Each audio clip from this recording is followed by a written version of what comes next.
Covid प्रकरणी कुठेतरी त्यांच्या राजीनाम्याची मागणी जोर धरू लागली आहे, त्यामुळे कुठेतरी त्यांनी पाठ फिरवली. नाही, माझं खरं तर त्यांच्यासोबत काही संपर्क झालेला नाही आहे. आता तुमच्या माध्यमातूनच त्या संदर्भातली माहिती मिळते. मीही आत्ताच आलेली आहे. आतमध्ये जाऊन त्या संदर्भातली अधिकची माहिती निश्चितपणाने घेता येईल.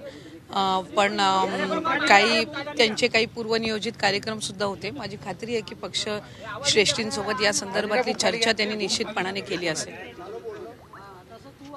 लाडक्या अधिवेशनाला ज्येष्ठ नेते छगन भुजबळ गैरहजर दिसत आहेत. नाही, आदरणीय प्रफुल्लभाई पटेल साहेबांचं आणि तटकरे साहेबांचं त्यांच्यासोबत बोलणं झालेलं आहे आणि मला खात्री आहे की आत्ता शिबिर सुरू झालेलं आहे. त्यांचा काही पूर्वनियोजित दौरा सुद्धा होता, त्या संदर्भामध्ये सुद्धा त्यांनी त्यांना माहिती दिलेली आहे. त्यामुळे ते सुद्धा निश्चितच लवकरात लवकरच शिबिरामध्ये सहभागी होतील. लाडकी बहीण योजनेची फेरपडताळणी होणार आहे का? अनेक महिलांना वाटते की आमच्या पैसे बंद होतील. मी याआधी सुद्धा प्रसारमाध्यमांच्या माध्यमातून या संदर्भामध्ये आम्ही माहिती दिलेली आहे की आम्ही 5 बाबींवर जे क्रॉस व्हेरिफिकेशन आहे ते करत आहोत. त्याच्यामध्ये 2.5 लाखाच्या उत्पन्नापेक्षा अधिक ज्यांचं उत्पन्न आहे अशा ज्या महिलांनी लाभ गेलेला आहे किंवा ज्यांच्या संदर्भातल्या तक्रारी आलेल्या आहेत किंवा दुचाकी वाहनांच्या पलीकडे 4 चाकी वाहने ज्यांच्याकडे आहेत त्यांच्या संदर्भातल्या काही तक्रारी आमच्याकडे आल्या होत्या. काही लग्न होऊन इतर राज्यामध्ये वास्तव्यास गेलेल्या असतील, त्यांनी त्या ठिकाणी काही ॲप्लिकेशन्स केलेले आहेत की आम्ही आता या लाभासाठी पात्र नाही आहोत. त्याच्यानंतर डुप्लिकेशन म्हणजे त्यांनी 2 वेळा अर्ज दाखल केले होते किंवा 3 वेळा अर्ज दाखल केले होते, अशा काही तक्रारी आल्या होत्या. साधारणपणे आम्ही क्रॉस व्हेरिफिकेशनही सुरू केलं. पण एका बाजूला आज ज्या लाडक्या बहिणी आहेत ज्यांना एक लाभ मिळत आहे पण त्याच्या व्यतिरिक्त सुद्धा त्यांनी काही फॉर्म डुप्लिकेशन झाला असेल किंवा उत्पन्न त्यांचं जास्ती झालं असेल किंवा त्यांचं दुचाकीपेक्षा अधिक म्हणजे वाहनं त्यांच्याकडे 4 चाकी वगैरे असणारे जे आहेत त्यांनी स्वतःहून सुद्धा हा जो लाभ आहे हा परत देण्याची सुरुवात ही केलेली आहे. काही आम्हाला गेल्या महिन्यात सुद्धा प्राप्त झाले, डिसेंबर महिन्यामध्ये, काही आता जानेवारी महिन्यामध्ये प्राप्त होत आहेत आणि ते आम्ही सरकारी चलांच्या माध्यमातून त्या ठिकाणी ती संपूर्ण जी प्रोसिजर आहे ती करून घेतोय. मी आपल्या माध्यमातून या लाडक्या बहिणींचे आभार सुद्धा मानीन की त्यांना ज्या वेळेला लक्षात आलं की आपल्याला 2 वेळेला लाभ आलेला आहे किंवा आपण त्या लाभासाठी पात्र नाही आहोत, त्यावेळेला त्या स्वतःहून पुढे येऊन राज्य शासनाचा हा जो निधी आहे हा त्यांच्या पात्र असण्याच्या पलीकडचा जो आहे, जो सरप्लस त्यांच्याकडे आहे, ती परत करण्याची प्रामाणिक भूमिका ही महाराष्ट्राच्या या लाडक्या बहिणींनी घेतलेली आहे. त्याच्यामुळे बहिणी या लाडक्या सुद्धा आहेत आणि त्या प्रामाणिक सुद्धा आहेत, हे आम्हाला या उदाहरणाच्या माध्यमातून पाहायला मिळालं. जवळपास 4,000 महिलांनी अर्ज केलाय की आम्हाला ही योजना नको. हा साधारणपणे सुमारे अर्ज आहे, हा अंदाजे अर्ज आहे. याच्यापेक्षा कदाचित अधिक कमी जास्त त्याच्यामध्ये निश्चितपणाने होऊ शकतं आणि हे साधारणपणे चालू राहणार आहे. आत्ता समजा उदाहरणार्थ 3,500-4,000 का 4,500 आले असतील तर ही एक कंटिन्युअस प्रोसेस राहणार आहे. डिसेंबर महिन्यामध्ये सुद्धा आमच्याकडे काही 100-150 प्राप्त झालेले होते. आत्ता जानेवारी महिन्यामध्ये मोठ्या प्रमाणामध्ये प्राप्त व्हायला सुरुवात झालेली आहे. अशी जसं त्या ठिकाणी त्यांना लक्षात येईल तशा पद्धतीनं निश्चितपणाने ती प्रोसिजर होईल आणि आम्ही जे क्रॉस व्हेरिफिकेशन परिवहन विभाग असेल, इन्कम टॅक्स डिपार्टमेंट सोबत असेल आणि इतर ह्यांच्यासोबत जे काही क्रॉस व्हेरिफिकेशन चालू केलेलं आहे त्याच्यामुळे ही एक ऑनगोईंग प्रोसिजर राहणार आहे, सातत्याने ती चालू राहणार आहे. त्याच्यामुळे कमी जास्ती नंबरमध्ये आपल्याला पुढच्या कालावधीमध्ये पाहायला मिळेल.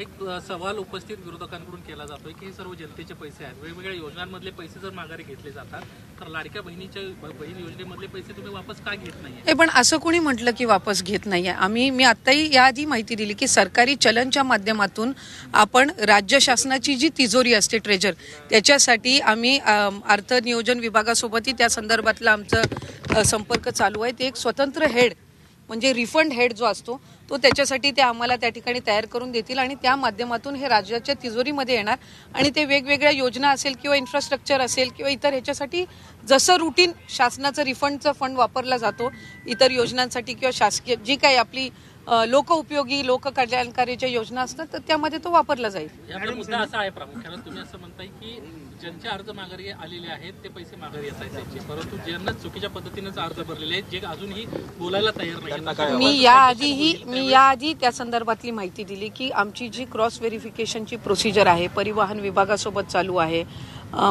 जे उत्पन्नाच्या पलीकडे जाऊन ज्यांनी त्या ठिकाणी लाभ घेतलेला आहे ते सुद्धा आम्ही क्रॉस व्हेरिफिकेशन करत आहोत.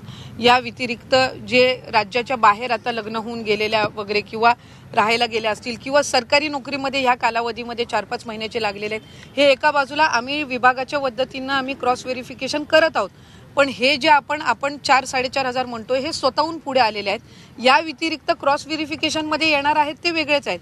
पण आपल्या माध्यमातून मी लाडक्या बहिणींना सुद्धा आवाहन करीन की अशा पद्धतीचं जर त्यांना त्यांच्या पात्र लाभाच्या पलीकडे जर ती रक्कम आलेली असेल तर जसं या 4-4.5 हजार बहिणींनी पुढाकार घेतलेला आहे तशाच पद्धतीनं इतर लाडक्या बहिणींनी सुद्धा घ्यावा. त्याच्यामुळे ह्या 2 स्वतंत्र प्रोसिजर आहेत. एक आहे की ज्या 4-4.5 बहिणींनी स्वतःहून त्यांना जाणवल्यानंतर त्यांनी परत करण्याची प्रोसिजर ऍप्लिकेशन केलेलं आहे आणि विभागाच्या माध्यमातून जे स्वतंत्र चालू आहे ते आहेच. म्हणून मी आपल्याला सुरुवातीला माहिती देत असताना म्हटलं की हा आकडा दोन्ही जर आपण कंबाईन केले तर पुढे मागे होण्याची कमी जास्त होण्याची शक्यता.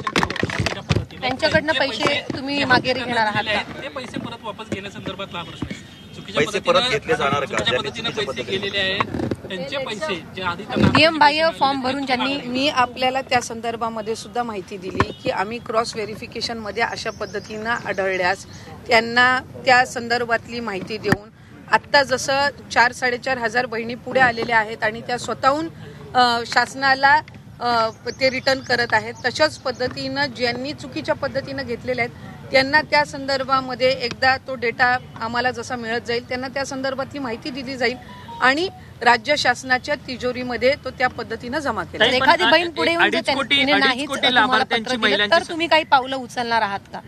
जर नियमबाह्य फॉर्म भरून सुद्धा जर एखाद्या बहिणीने लाभ घेतला असेल आणि तिने जर अर्ज नाही केला तर तुम्ही काही पावलं उचलणार आहात का? पैसे त्या संदर्भातली आपल्याला माहिती दिली की क्रॉस व्हेरिफिकेशन मध्ये अशी ना तशीही आम्हाला त्या संदर्भातली जी माहिती आहे ती मिळणार आहे. या 4-4.5 हजार जे आहेत त्या स्वतःहून आलेल्या आहेत पुढे. तशाच पद्धतीनं आम्ही विभाग म्हणून जे क्रॉस व्हेरिफिकेशन करतोय त्याच्यामध्ये तो डेटा तसाही येणारच आहे.